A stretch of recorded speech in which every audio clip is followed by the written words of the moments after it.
So tell us, please, about the difference, if there is any, between old Celtic practices and Israel Celtic practices.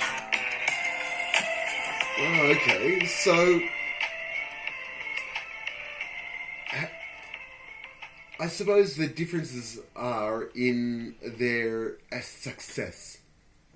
The Israelite Celtic practices were preserved and they were amalgamated with other ideas, and they were finally taken by other nations and used in different contexts.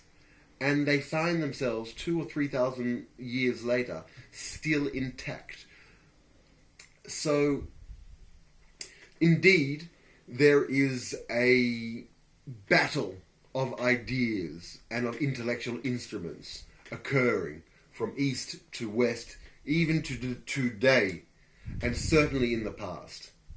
And it is very hard to know which systems and which ideas work, which one pay dividends, and which one create chaos and loss for all involved. That is the beauty of religion, that it is an intact structure, and it's a lens to allow us to observe the effects of one set of ideas on a population as opposed to other sets of ideas on a population. And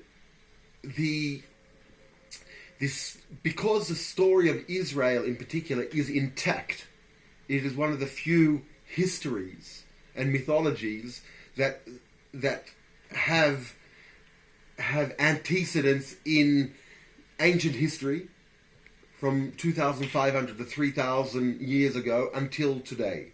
So it is a unique structure which allows us to test and to evaluate whether ideas are working or not. I'll give you an example. The Sabbath. When the Sabbath was first, it was implemented, it committed the entire population to rest and not to work and not to use instruments over 24 hours. So there is a famous historical episode that the Maccabees, the Hashmonaim, who fought against the Seleucid government, the Greek conquest of Israel around the 2nd century, the 3rd century BCE, and they fought against Israel on the Sabbath. They chose to wage war and battles on the Sabbath, and the Jewish population did not fight back because they were committed to the observance of the Sabbath. Eventually, rules were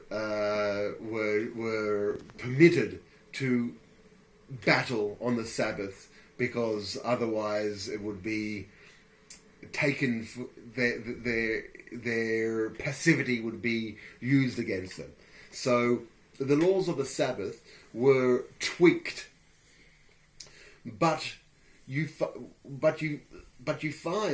that the Sabbath, which ensures the rest even of slaves, even of indentured servants, one would expect that this would create a loss of productivity. If your workforce is resting 1 in 7 days, then your productivity is going to be reduced by at least 1/7, if not more, goes the conventional wisdom. But something very unusual happened. Productivity seems to have increased, not only by 1/7 or 1/6, but disproportionately, exponentially. It seems that with the advent of a day of rest, of the absence of productivity, other forms of productivity are created. The industry of rest and relaxation is one of them, which is even bigger and even more demanding of industry, so that certain ideas, even though they seem to be problematic at first, when tweaked, are irreplaceable. And the Sabbath has evolved today in the 21st century to be a weekend, and even the idea of rest in general, and an extended weekend.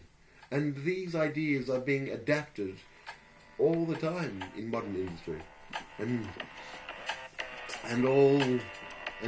that's cool.